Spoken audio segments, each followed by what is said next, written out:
Allah is my heart's speech. Your mercy is what I beseech. Keep in my heart your remembrance, and in your deen allow me to advance. Help me in my quest. Permit me to pass the ultimate test. Help me in my quest. Permit me to pass the ultimate test. بسم الله الرحمن الرحيم. الحمد لله رب العالمين، وصلى الله وسلم وبارك على المبعوث رحمة للعالمين نبينا محمد وعلى آله وصحبه أجمعين. Dear brothers and sisters in Islam, Assalamu alaikum wa rahmatullahi wa barakatuh, and welcome to this new episode of Ask Huda, coming to you live from Saudi Arabia. And until we receive your calls, and I pray to Allah Azza wa Jal that we don't have any technical problems and I can hear you loud and clear. Until we get your calls, there are a number of selected emails. One of them is from Halima. She says that, can a woman who is on her menses paint her nail to adorn herself for her husband? Also, I heard from few sisters that if we die while having nail varnish on our nails, it won't come off as the blood stops in our body. I have never heard such a claim that your nail polish has anything to do with your bloodstream. Anyhow, it is totally permissible for a woman in her menses to wear nail polish without any problem if this pleases her husband, or even if she wants to adorn herself through this fashion, because she is not required to perform neither wudu or to remove it, unless, of course, she will have strangers looking at her. So non-mahrams, she is definitely not allowed to show them her nail polish. And whether it has something to do with her death or not, no, this is not applicable at all, and there is nothing wrong in that, insha'Allah. A brother who did not put his name says, I feel really awkward in front of my old friends because they mock me behind my back, sometimes even in front of me, for practicing Islam, technically. So as a result of that, I automatically pretend to be less of a Muslim while I see them in the neighborhood, which I'm trying not to do, but to no avail. Some of them are non-Muslims, and some call themselves atheists, but are Muslim by name. They think some sins are cool and tell me to do all of that. Well, this is very unfortunate, because this does take place with some Muslims, and due to their inferiority complex, due to the fact that they feel that they are weak, they are vulnerable, they are below those cool guys and girls who are doing things that they are sometimes impressed with. Due to this fact, shaitan whispers in their ears that, why swim against the tide? Why not go with the flow? Everybody's doing it. Alhamdulillah, you pray, you fast. What's wrong in doing few sins here and there? And this is something that is extremely serious. Okay, here we go. We have Akbar from Emirates. Akbar? Hello? Yes, Akbar. Hello, assalamu alaikum, Sheikh. Salam wa rahmatullah. Hi, Sheikh. I've got a question regarding a car. Okay. Basically what it is, I have done in the car with my fiancée, Okay. but without her parents knowing. But Okay. we've done the nikah after they agreed for us to get engaged, and then we've done an engagement party for the families to come over and there. But then we said, okay, we do a nikah, so if we see each other, so it's not haram. So I want to find out if that nikah is valid or not. And also, if it's not valid, the nikah, if I text her, speak to her on the phone, is that haram or not? Okay. Yep. Okay, I will answer you, Thank you, inshallah. sir. You're welcome, akhi. Jazakallah, sir. Jazakallah Okay, khair. no. Okay. Akbar from the Emirates is saying that what's the ruling on getting married without the permission of the guardian, who is the father? The majority of scholars say that this marriage is invalid. The Prophet ﷺ said that there is no marriage valid without the consent of a guardian, al-wali, who is, generally speaking, most of the time is the father. So when the Prophet said there is no marriage valid, means that any marriage that takes place is invalid. Now, according to the Hanafi school of thought, they went against the majority of scholars, and most likely they did so because they did not know of the existence of the hadith. Otherwise, we know that Abu Hanifa, may Allah have mercy on his soul, and may Allah Azza wa Jal be pleased with him, who is one of the great scholars of Islam, had he known that this hadith existed, he would definitely have followed it. But most likely he did not know of it. And one would say, how would a great imam such as Abu Hanifa not know of such a hadith? It's very simple. Imam Abu Hanifa did not travel a lot. He was the first of the four imams. So he did not travel a lot like Imam Malik, who was in Medina, and all the companions and the followers of the companions and the followers of the followers of the companions were in Medina, so the knowledge was there. Unlike Imam Shafi'i, who traveled to different areas, he went to Iraq, he went to Medina, Mecca, Egypt. Unlike Imam Ahmad, who is the last of the four imams, who traveled to everywhere, just to collect the hadith that the Prophet ﷺ had said, and those who heard it from him were scattered in Iraq, in Syria or Sham, in Egypt, and in Yemen, and sometimes in Khurasan, etc. Abu Hanifa said, may Allah have mercy on his soul, whenever the hadith states something, take my opinion, take my verdict, and throw it against the wall. So had he known the hadith, he would have followed it. But because he did not know, he thought it logically, and he said, yes, if a woman can sell and buy her wealth, then herself is more valuable, and she should have control of that, and she does not need a wali to represent her. But of course, the hadith governs all opinions. And whenever the Prophet says something, ﷺ, all other opinions go, and we do not pay any attention to it. So your marriage, my friend Akbar, is invalid. Now, I know that your parents agreed and her parents agreed, but they did not make the marriage contract.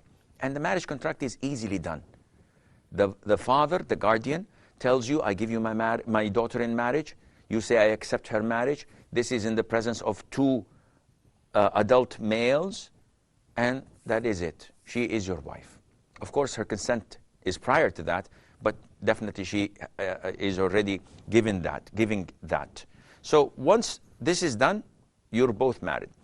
If this is not done, you're not allowed to communicate, whether by SMSs or chatting or Skype or whatever, because you're a total stranger. Being your fiancé has no value. So if I say that this is my fiancé, she's a stranger, a total stranger, until the marriage contract takes place. Muhammad says, I was offering Isha prayer in one rak'ah. Imam gives 3 sajda. And we know that there are 2 sajdas in the rak'ah. In that particular rak'ah, the Imam was a bit generous. He gave 3 sajdas. And apparently, those praying behind him, the congregation, had no knowledge. So he continued the prayer, and after giving salam, he recites Ayatul Kursi. And then said, we have to offer salat one more time. Please clarify. The rule is, if someone drops any of the pillars of the salah intentionally, or through ignorance, or because he forgot, if the prayer has concluded and he did not pray that missed pillar, his whole prayer is invalid. If he remembers it inside the prayer before he concludes it and he rectifies it, alhamdulillah. We have Kulthum from Saudi Arabia. Kulthum. Yes, Assalamu alaikum. Wa alaikum assalam wa rahmatullah. Yes, yes, I have three questions. The first one being, my son, if he has fever, so what is the best way I can recite Ruqya over him? And what's the best method? This is the first one. The second one is, what if someone forgets to remove the waterproof eyeliner before making the wudu and performs the salah of Fajr? And later in the morning, they realized that the waterproof eyeliner was still there. Yeah, the eyeliner is the kuhul? No, eyeliner on the top of the eyelid. Okay, okay. Eyelashes. Yeah, Okay. yeah, on the eyelashes, yes, on top of that. That's the second question. And the third one is it allowed for women to say Salam Alaikum or how are you behind the wheel, or the veil that is, to her non-mahram cousins or uncles, just talking in general, and then she walks away? Okay, I will answer your question, inshallah, Kulthum. Jazakallah. Jazaki.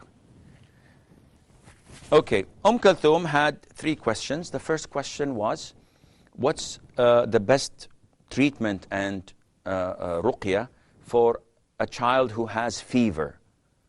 To my knowledge, there isn't any specific remedy or ruqya for fevers.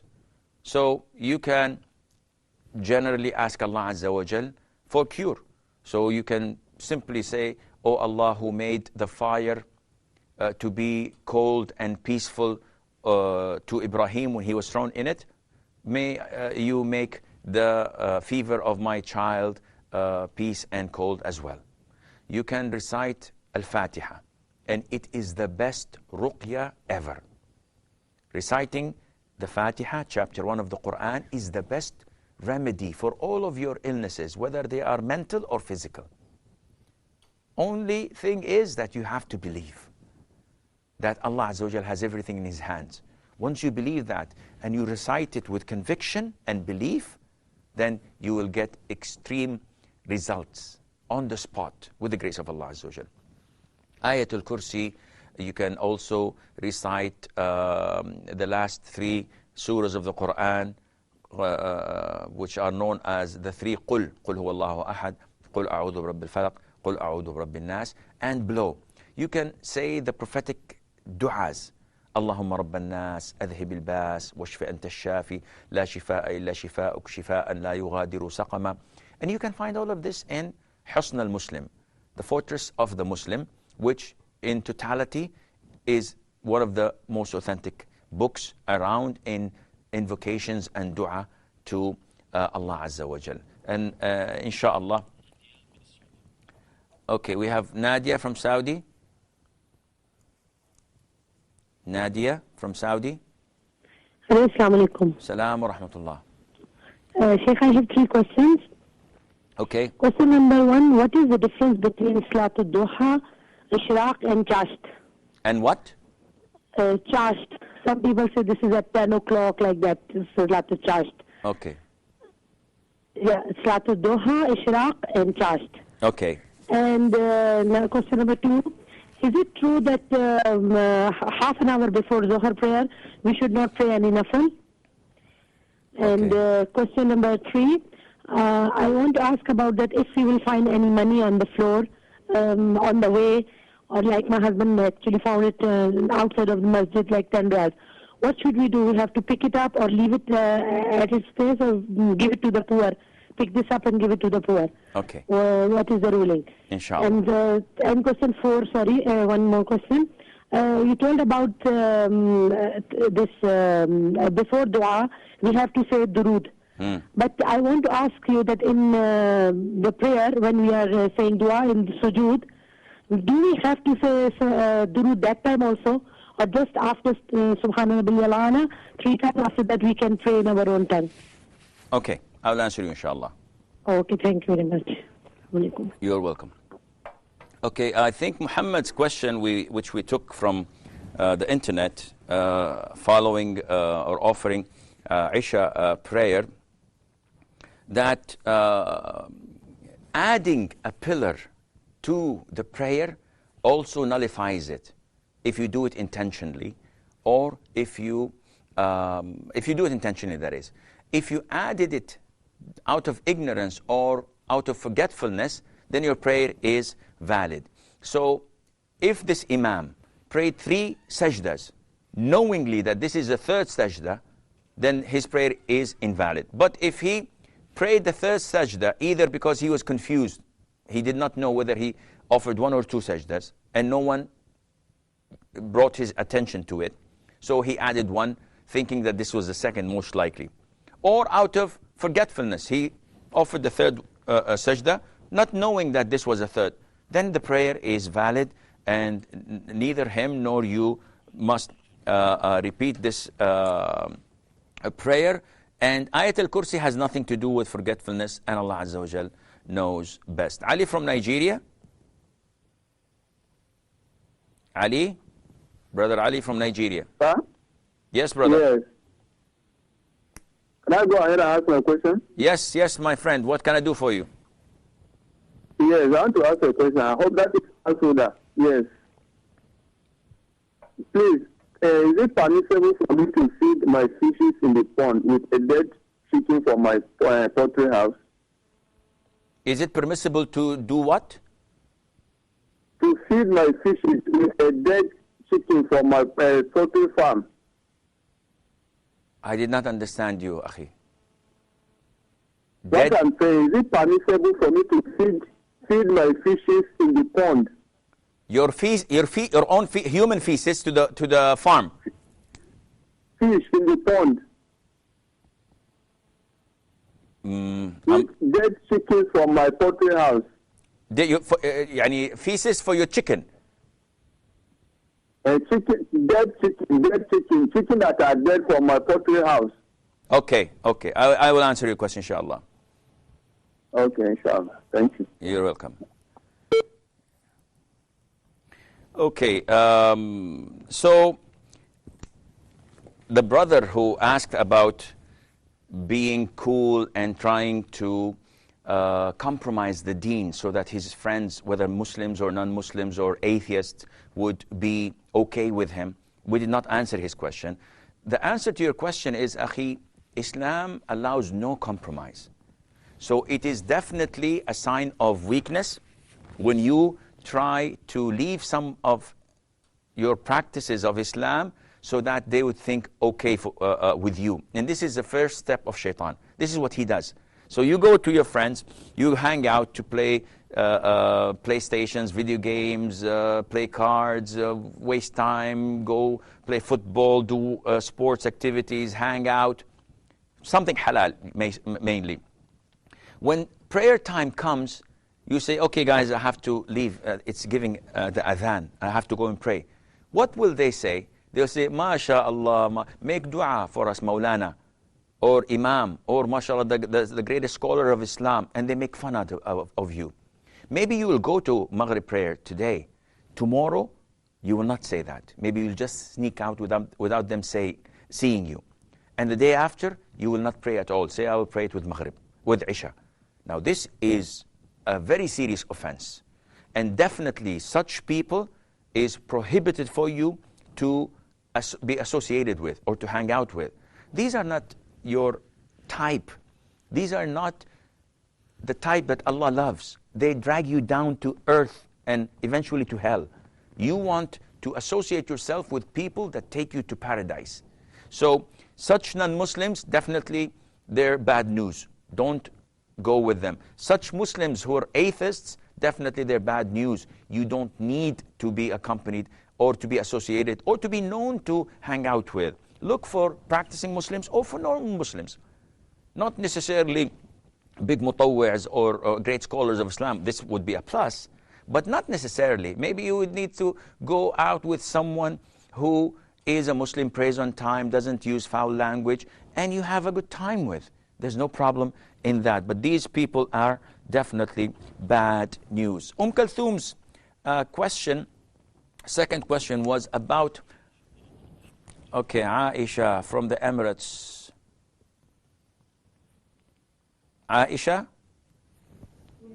Yes, sister, what can I do for you? Oh, salam alaikum, Sheikh. Wa alaikum How are salam. you? Alhamdulillah, jazakumullah khair for asking. Very. Sheikh, I have two questions for you, actually. Okay. One of my friends is always greeting back with wa alaikum salam wa rahmah. And I want to know, can you say such things? Okay. And the second question is, someone told me I should not make taqleed, like your taqleed, and there should be fair and collect 2 or 3 other opinions first before I totally accept your opinion. So I wanted to ask you what you think of that. And that's it. Thank you so much. Jazakallah khair. Wa jazakum, ahlan wa sahlan. Okay, Kulthum's question about wearing mascaras or eyeliners to the eye lashes. So this is different from wearing eyeliners to the eye itself, which is known as kuhl. The mascaras are 2 types. I'm not that good in these things, but they're theoretically 2 types. One that is waterproof, and they advertise this like any other makeup. They say that this is waterproof.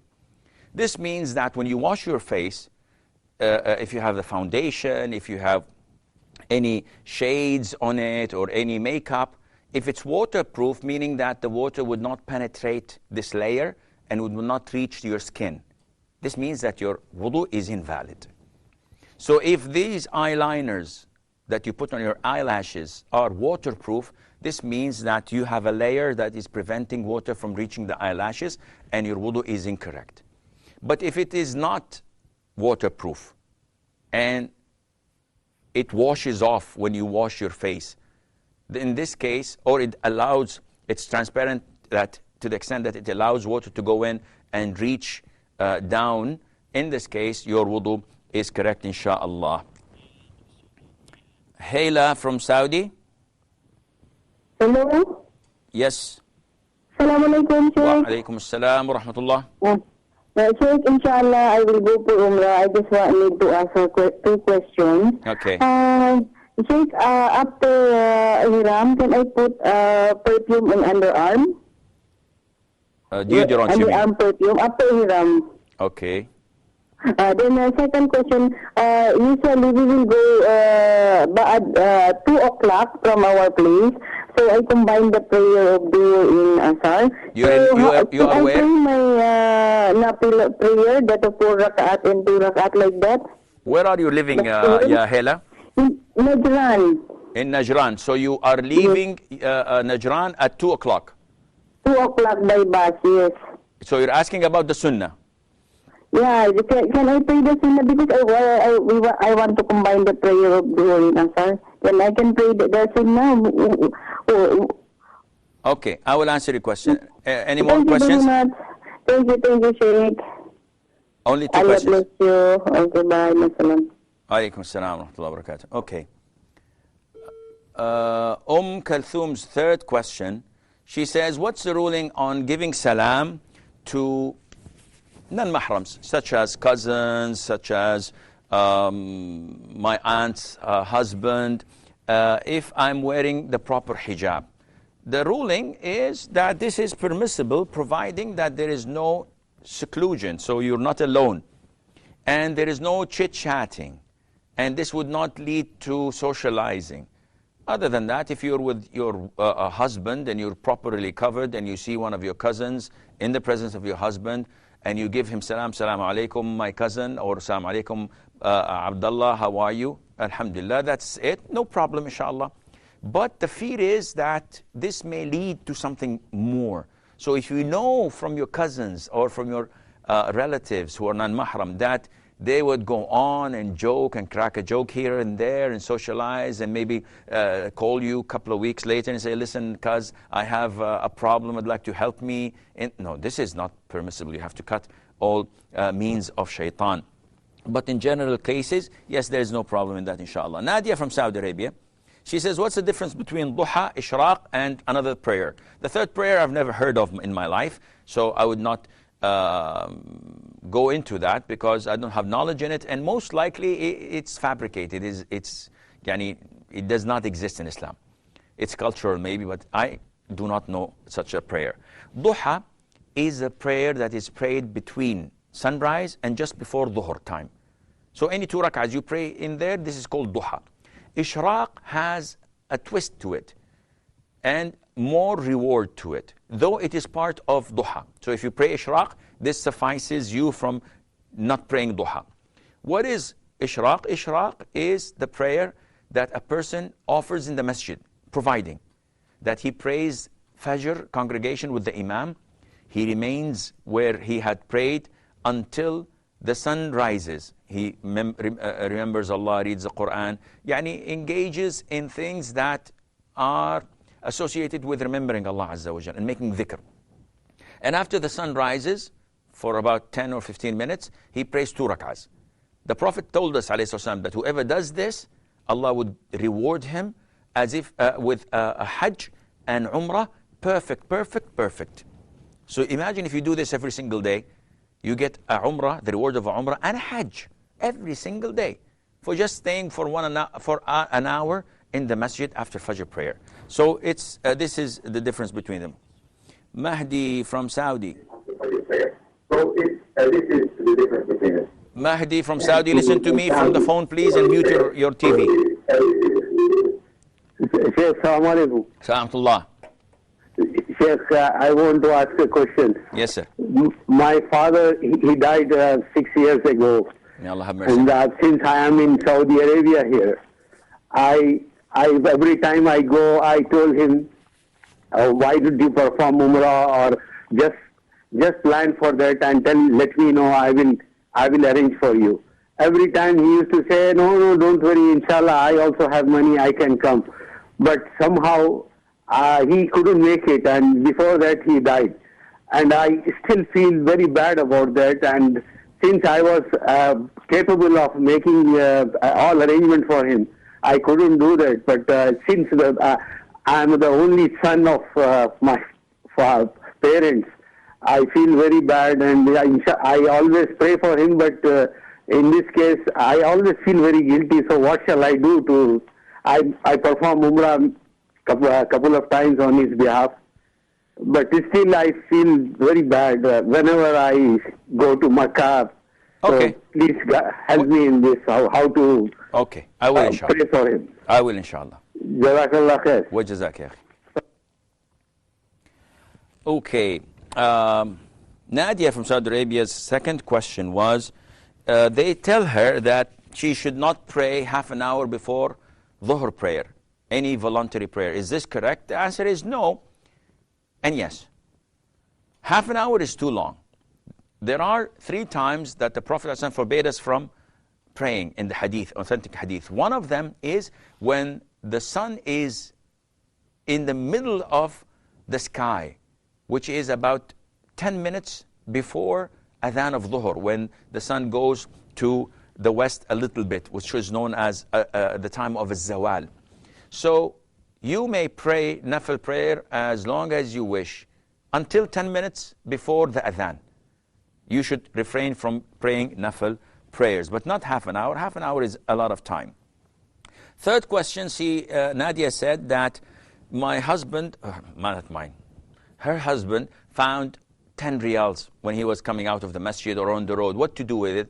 This is known in fiqh as al-luqatah, the thing that is dropped on the floor and no one is claiming it. And scholars have written chapters in the books of fiqh regarding this issue. And in a nutshell, if it is something that is not valuable, so if I find a pen like this, which is half a riyal or a riyal on the floor, I can take it and leave if no one is claiming it. I don't have to announce it. 10 riyals is something that is not worth announcing, the scholars say. But if I find a 500 riyals bill, or if I find a wallet with 200 riyals or 100 riyals in it, or a 50 riyals in it with IDs and credit cards, etc., in this case, the scholars say that you must announce it. So you have to go to the masjid next door to it in the area, go to the police station, go to the supermarkets around and say, listen guys, I found something that was lost. And you don't give a description of it. You tell them that I found something. Is it a watch? Is it a pen? Is it car keys? I'm not going to tell. So if anyone comes and claims that he had lost something, he's my mobile. And you keep that for a whole year. If people do not call and claim it, you can keep it. And if they call, you ask them about the description. And they'll tell you that the wallet is Gucci, it's brown color, it has green and brown stripings or whatever. And there are this ID card and this much money. In this case, you have to return it. Otherwise, after a year, it's yours, inshallah. Muhammad from Saudi. Ya Muhammad. Assalamu alaikum. Salam wa raise your voice a little bit, akhi. Assalamu alaikum, Sheikh. Salam wa rahmatullahi wa barakatuh. Muhammad Ibrahim, I'm calling from Riyadh. Okay. Actually, I want to know the interest money which I received from the bank from India. So can I give this to relatives for the marriages or for the help? Okay. Particularly for the relatives for the marriages. Okay. I will answer you, inshallah. Thank you. Thank you, sir. You're welcome, akhi. Ya marhab. Hayyakallah. The fourth question of Sister Nadia, she said that I've mentioned so many times that one of the etiquettes for getting our dua, our invocation answered, is to offer salutation to the Prophet. Excuse me. Signs of getting old. Alhamdulillah. That we have to offer salutation to the Prophet ﷺ. And the Prophet said himself, sallallahu alayhi wasallam, every dua is blocked from reaching the heavens until you offer salutation on me, sallallahu alayhi wasallam. Now this is in general dua, meaning that I'm sitting home alone and all of a sudden I feel the urge to ask Allah for forgiveness. So I raise my hands and say, Alhamdulillah Rabbil Alameen, Allahumma salli wa sallim ala abdika wa rasulika nabiyyina Muhammad. Oh Allah, forgive my sins and help guide my children and pay off my debts. General dua. But when it comes to prayer or dua in your prayers, whether it is in the sujood, or before salam, after offering the tashahhud. In this case, no, this is not general dua, because the Prophet did not order us to do it, sallallahu alaihi wasallam. You can jump to the dua immediately, not even without praising Allah Azza wa Jal or offering salutation to the Prophet ﷺ, because in prayer, the whole prayer is praising Allah and offering salutation to the Prophet sallallahu alaihi wasallam. Muhammad from Oman. Muhammad from Oman, listen to me from the phone and mute your TV, please. Oh, Muhammad. Muhammad. Hello? Yes. Naam. Yes, Akhi. Yeah, I'm calling from Oman. Assalamu alaikum. Wa alaikum assalam wa rahmatullah. Yeah, I wanted to know if I only pray Salat prayers Yes. and I don't have to pray Sunnah, the Sunnahs. Is it okay? Okay, so you're asking about the ruling on praying the 5 fard prayers during the day and night and not associating any rawatib with it, any nafil prayers. Yes. I will answer your question, inshallah. Hayyak Allah. Okay, Brother Ali from Nigeria, if I understood his question correctly, and I hope I did, he was asking about the ruling on feeding dead chicken to his animals, whether his chicken or his cows or sheep. And this is known in the books of the fiqh as al-jallalah. It is the animal that feeds on feces, on dead animals, on impure things. So what's the ruling on it? Scholars differed. And the most authentic opinion, if this was mixed with the food and it does not appear neither in the taste, smell, or in the meat of the animal itself that consumes this, this is halal. But to deliberately give the animal in general, most of these impure things and najis things, no, this is not permissible. So if, for example, chicken, by nature, if you have a chicken in your house, if those who raise chicken in their houses, in their backyards, they notice that the chicken would eat anything. Even if it were feces or something that is najis, they would eat that. They have no problem in that. But this is not the majority of the food they eat. It is part of it. So this is okay. But to have it feed entirely on such najasas and dead animals, no, this is not correct. Aisha, from the Emirates, I think, she says that she has a friend, and whenever she says, Assalamu alaikum wa rahmatullah, the friend says, Wa alaikum assalam wa rahmah. And this is not part of the sunnah, but it falls under the general rule of whenever someone greets you, reply to them with the same greeting or a little bit more. So if someone says Assalamu alaikum and I say Wa alaikum assalam, this is replying as he has given the salam. If I say Wa alaikum assalam wa rahmatullah, this is a bit extra. So the things that people put, and it makes them a little bit unique, saying Wa alaikum assalam wa rahmatu wal in'am wa fadlullahi wal ikram. What is this? Come on, what are you guys doing? This is not part of the sunnah. And definitely it is the best thing to do is to follow the sunnah. Now, would I say that he's sinful for saying this? I wouldn't say that he's sinful, but he's not following the sunnah, and he shouldn't do that, inshallah. She's asking Aisha about someone saying that you have to collect different opinions and choose of them what you think is best. Is this right? Because taqleed, or blind following someone, is wrong. Well, what your friend said is not entirely correct. This is possible only for students of knowledge, for someone who has the ability to distinguish between the different opinions. But for someone who's a layman and he doesn't know who Abu Hanifa is, or who Malik is, or who Muhammad ibn Idris al-Shafi'i is, and he simply flips a book that says, this guy says halal, this guy says haram, this guy says makruh, this guy says mustahab. And he says, 1, 2, 3, and he chooses one. Meaning, mo. Now, this is not the proper way of doing it.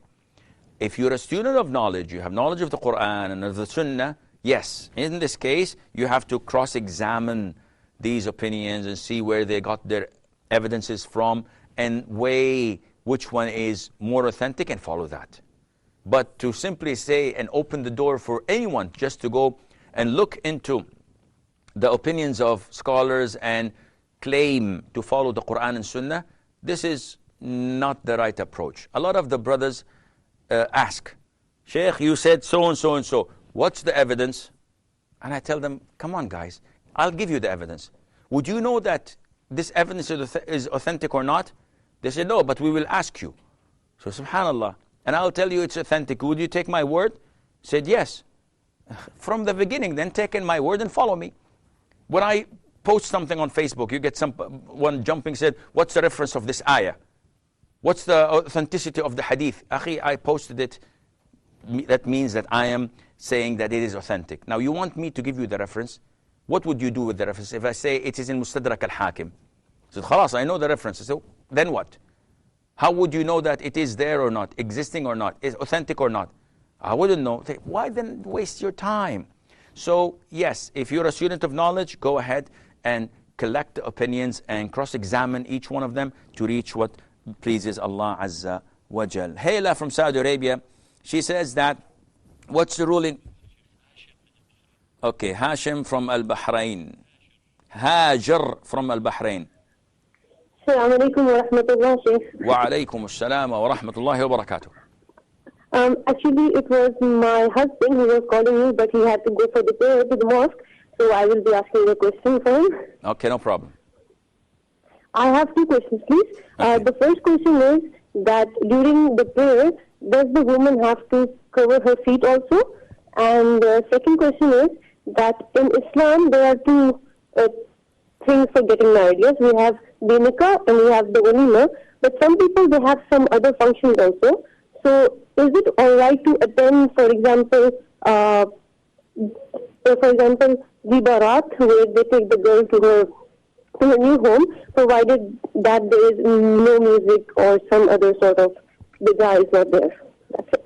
Okay, I think I understand your question, but I'll try my level best to answer it them, inshallah. Jazakallah khair. Wajazakum.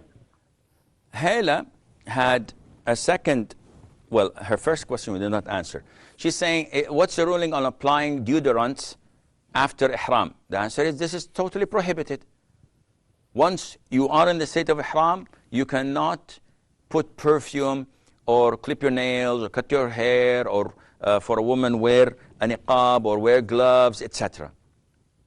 Now, if I were to go to Umrah, I'm not yet in the state of ihram. I take a shower, I apply my deodorants, I apply my perfumes as a man. For a woman, she has to be careful not to wear any perfume that men, non-mahrams, would find the scent of. But if usually deodorants don't have that strong smell. So if a woman showers and makes ghusl and applies her deodorant and then wears her ihram and then says labbaik Allahumma umrah and enters in the state of ihram, this is permissible. To wear the deodorants after being in the state of ihram, this is totally prohibited. She says that she's traveling at 2 o'clock and she would like to perform the sunnah of al-dhuhr, but she wants to combine asr to it. No, you cannot do that. You cannot combine asr to dhuhr until you actually travel and leave the borders of your city, which is Najran or Jazan or whatever. But if you're in your home and your flight is like 3 o'clock and you want to pray at 1 o'clock dhuhr and then combine 4 rak'ahs to it asr, this is not permissible. You have to pray on time, or you have to pray after you start traveling. Then you can combine dhuhr and asr together and not before that. And therefore, you can pray sunnat al-dhuhr while you are in your home or in the borders of the city you live in. Mahdi from Saudi Arabia is very sad that his father died a few years back and was unable to make umrah. And he offered 2 umrahs on his behalf. Akhi, alhamdulillah, this is good. And it will reach him, inshallah, as if he had done it himself. And every now and then, every couple of times a year, for example, go and make umrah for him. Ask Allah for forgiveness. Pray for him and for his high reward in Jannah. And this all would benefit him with the grace of Allah Azza wa Jal. Muhammad from Saudi Arabia, he's asking that the bank interests that our Indian banks give us, we're unable to have an account without interest. If this is the case, and you're unable to save your money in an account without getting interest, you may take the interest and pay it in means of charity as a form of cleansing your wealth. Now, giving it to your relatives if they're getting married is acceptable if they're needy or poor. But if you want to do them a favor or just giving them as a gift, no, this is not permissible. It's like someone taking the interest and buying a car for himself or paying the school fees for his children. This is not permissible.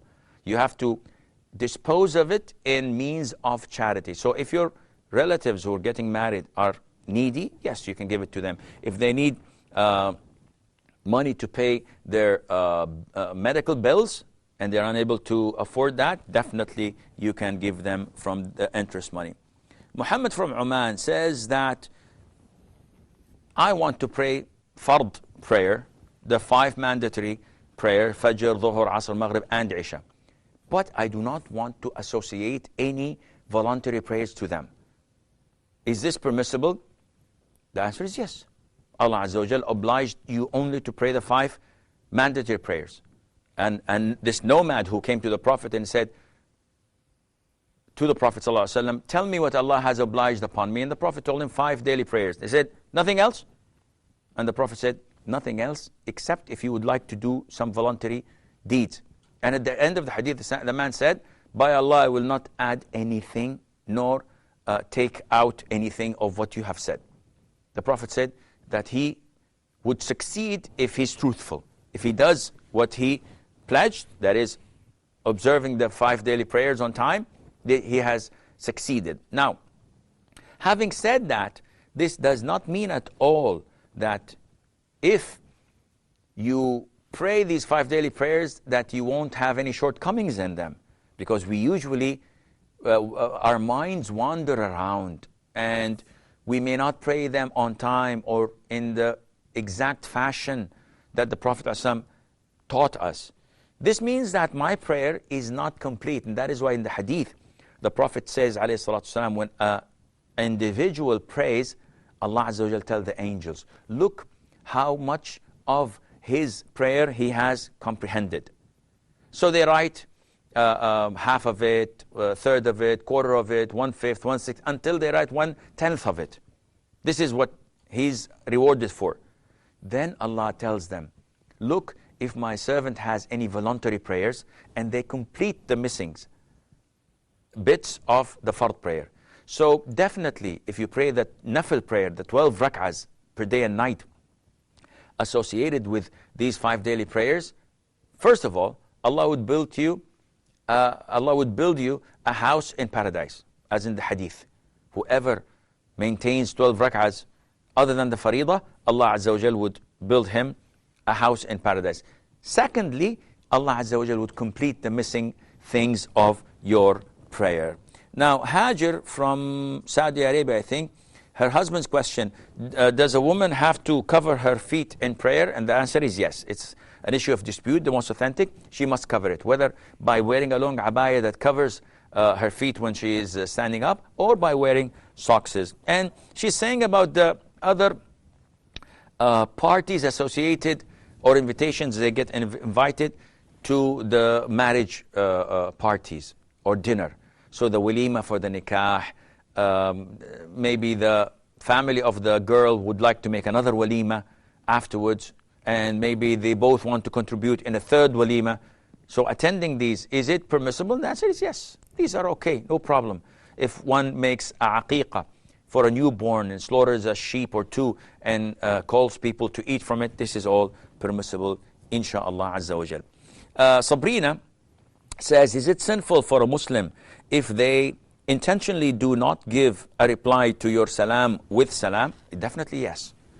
Giving salam, to initiate giving salam, is a sunnah. So if I enter a room and there are Muslims around and I don't say anything, am I sinful? No. I have left a sunnah. But replying to the salam is obligatory. And it's a communal obligation, meaning that if I enter a room and there are 10 people and I say assalamu alaikum, and one of them says wa alaikum assalam, this is sufficient for the 9. The other 9 don't have to say it. But if none of them replied to me, or if all of them said, what's happening? And they did not say wa alaikum assalam, they're all sinful by that. Aini says, if a person lost his business and has nothing to earn, and his wife has gold, which is her property, can this man, or does this man deserve zakat?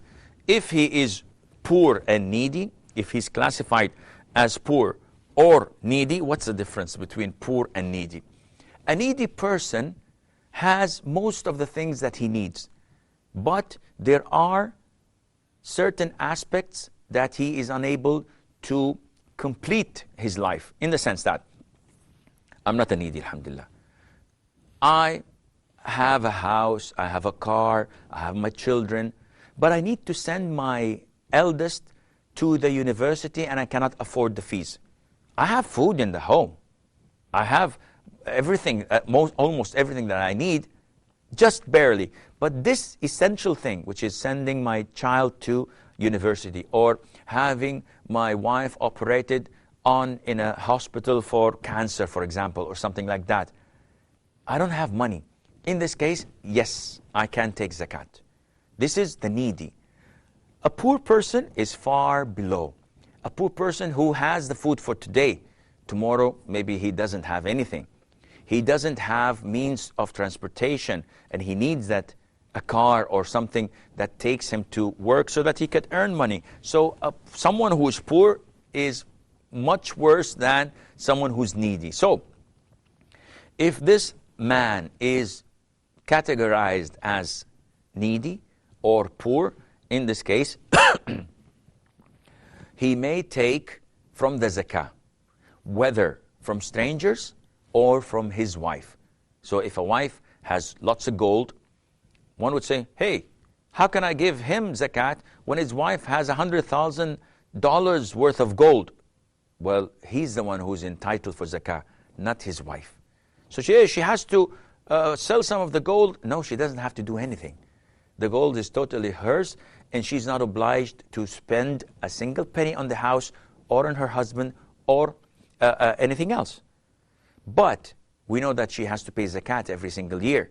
So instead of taking the 2.5% of these $100,000 worth of gold and silver and giving it to the poor, her husband is more worthy and should be given priority. And she gives him the money, she gets two rewards. Reward of zakat and reward of being kind to a relative. One would say, okay, but he's going to use the money to buy food where she's going to eat from it. There's no problem. This same scenario happened with Abdullah ibn Mas'ud, may Allah be pleased with him, when his wife Fatima came and complained that he is poor and she has money for zakat, so can she give that money to him? And the Prophet said, yes, you can do that. And the final question from Rania, she says that she's a new Muslim and her daughter is asking her, from what are we created? We're created from a number of things. So Allah Azza wa Jal, when He created Adam, He took, subhanahu wa ta'ala, from different parts of earth. And that is why we have the black, the white, the yellow, and the red of the sons of Adam. Then water was mixed into it and it became mud. Then the wind blew and it became clay. So all of these things, the humans, we are created from, and Allah Azza wa Jal knows best. And with this, we come to the conclusion of tonight's episode. Until we meet next time, fi amanillah. Wassalamu alaikum wa rahmatullahi wa barakatuh. Allah is my heart's speech. Your mercy is what I beseech. Keep in my heart your remembrance, and in your deen allow me to advance. Help me in my quest. Permit me to pass the ultimate test. Help me in my quest.